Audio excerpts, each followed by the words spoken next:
Now, I mean, you must have had cats in your life. I've had cats in my life. You can't lock cats up. They do what they want. Mike, you're exactly right. I've had pet cats throughout my life, and they've been a great companion animal. The unfortunate thing in Australia is, since colonisation, cats have had a pretty dramatic impact on the ecology of Australian wildlife, significant, directly related to 14 extinctions and indirectly related to 34 extinctions of other species in Australia. Obviously, that's upset the ecology of the wildlife in Australia. Are you saying that the cats? Are you saying the cats have killed things off? 100%, and the data, the science backs it up. Yeah. Yeah, but like, what have they killed off? Directly made 14 species extinct, and indirectly made another 34 extinct. Indirectly. Yeah, indirectly would mean that cats and other introduced species have made other wildlife extinct in Australia. So that's Mike. That's what we're doing at the moment in our part in Fremantle here, is trying to look after the native wildlife in Australia. But I don't understand, because I don't know what's been made extinct. What don't you have anymore because of cats? So the way the ecology is working in Australia, and what a university has proven, is that cats have wiped out our ground foraging species. It could be reptiles, marsupials. Could be. Well, they are. Okay, sorry. I mean, can you give me some examples? That's kind of what I'm looking for, Adam. Yeah, okay. Specifically, so it's a species called the quenda. It's in Western Australia.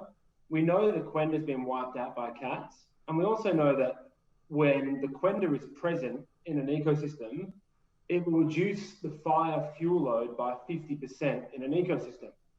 So cats have come in, taken out the quendas, it's increased the fuel load in the ecosystem, it's increased the intensity of fires. This is having a massive impact on the Australian outback. So cats are now to blame for wildfires then? We are linking that to wildfires, Mike. What we're understanding is that cats absolutely, categorically have been introduced to Australia. No pun intended, I'm sorry. Very good. No, I see you did that. This topic is fraught with puns, isn't it?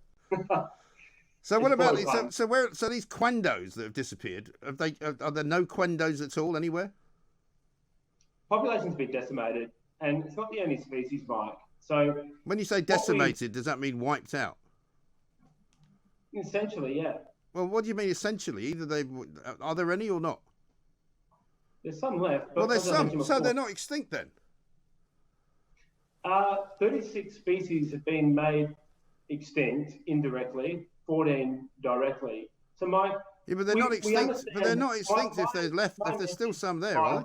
My message, Mike, to you is that we understand that cats are an important companion animal, and in the UK, cats have been roaming for a while. So I understand that over there perhaps isn't so much of a sensitivity or empathy to this, but in Australia, what we're doing in Fremantle is actually quite a popular movement. Since we've started bringing in prohibited areas for cats in Fremantle, we've seen other local governments follow our lead. Like who? We know that cats are having a dramatic impact on native wildlife in suburbs around Perth and Fremantle. It sounds a bit like a sort of nutty climate argument to me. Is it? No, it's just backed up by data, Mike. Data. I'll tell you what. You've got cat traps, right? Aren't you worried about the efficacy of harming cats? Absolutely. I do care about the welfare of individual cats. And this is about working with cat owners. Mike, do you own a cat? I haven't got one at the moment. I've got a dog, though.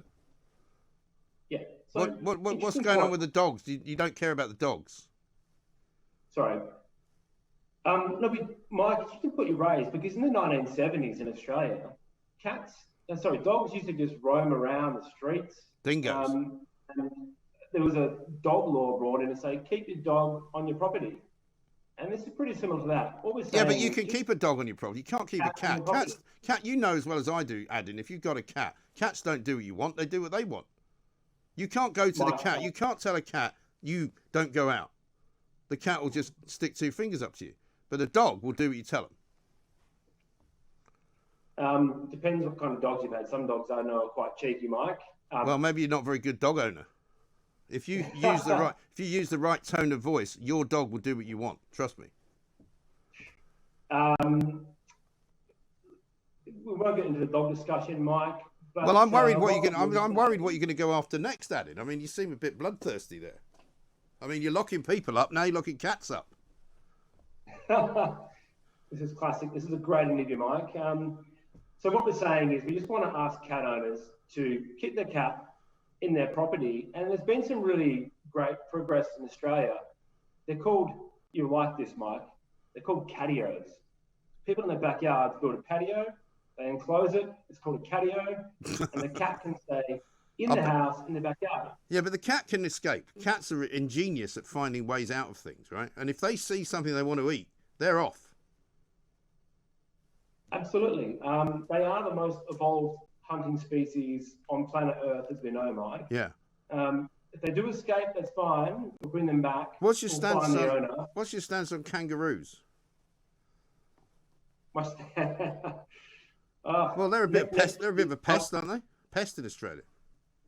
Next question will be, what's my stance on shrimp on the barbie? No. You have kangaroos in Australia which roam wild. I would suggest to you that they're far more dangerous than cats. No. So kangaroos are meant to be here.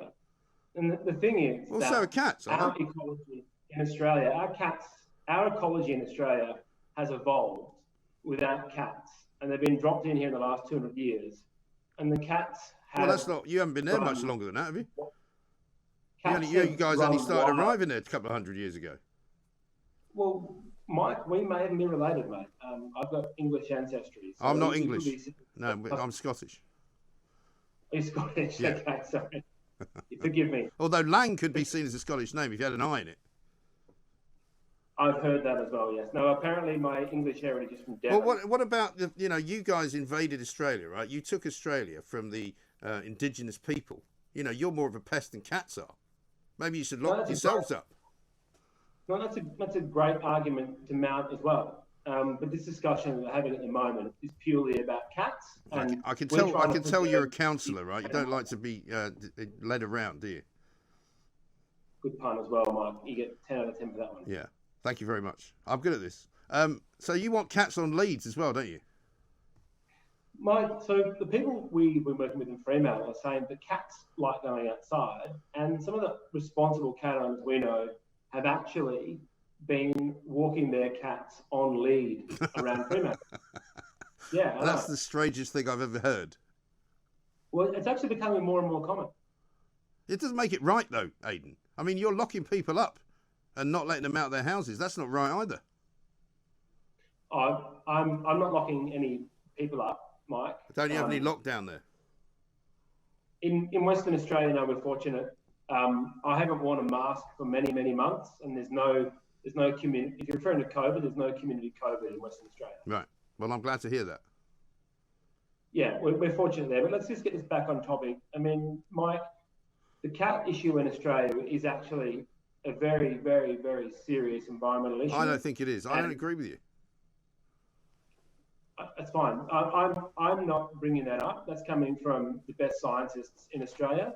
Which scientists? The data is overwhelming. Well, you keep saying that, but you're not giving me any evidence at all. You've told me that one species was extinct. It turns out it's not. There's just a few of them. But that doesn't make it... You know what extinct means, right? Extinct means no more of them. They're done. They're finished. They don't exist. Right. So when you say that the quendas are extinct, that's not true, is it? No. The quenda example was the population being decimated. Reduced by a factor of 10. The important role that a quenda will have on ecosystem function to reduce fuel load in the situation where a fire exists. So that was an example about the impact cats are having on an ecosystem to impact on fire fuel loads. Yeah. That's an example there. No, I get that, but you said that they were extinct and they're not. So I don't know what else you're going to say to me that isn't true. I never said quendas were extinct, Mike. Okay. Well, tell me something that is extinct then, that cats have made extinct. Yeah. In total, there's been 14 species. No, well, give me an example then. Indirectly. I need an example. I need an example of an animal that doesn't exist. No, I need an example of an animal that doesn't exist because cats have made it extinct. It's not a difficult question. Mike, I don't have an example of the 14 or 36. You don't have one. So you don't have one. That's the important fact here. If you want to grill me on the specific species name, that's what the important factor is. Well, you're claiming that 14 different species have been made extinct. The first one you named, it turns out, hasn't been made extinct. So, and now you can't name any others. So maybe you're not telling the truth.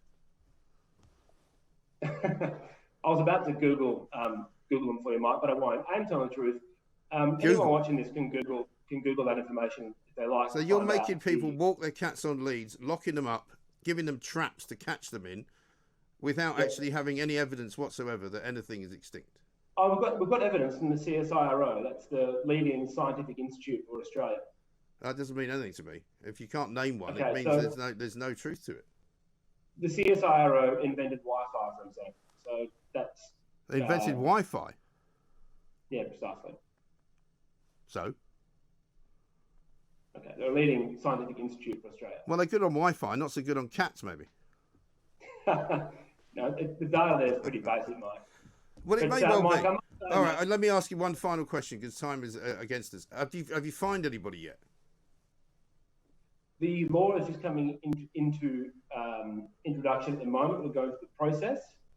And Mike, I'll say you've been a good sport, mate. It's 7:47 p.m. in Australia, and as I mentioned to your producer, it's Friday afternoon. I've had a couple of beers, so we've done all right. Top man, absolutely. Listen, I'm hoping you'll have a couple more after this, and look out for any stray cats.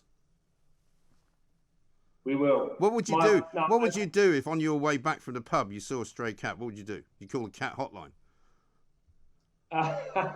We'd call the cat patrol. We've got dedicated buses driving around town as we speak. What a waste of money! How much is this costing your good residents of Fremantle? This malarkey of yours. That was a sarcastic, mate, Mike. Yeah, but you're telling me it doesn't cost you anything? Yeah, we're spending at the moment about $20,000 to $30,000 on trapping in our bushland areas. Trapping. And that's absolutely money well invested. Is it? Right.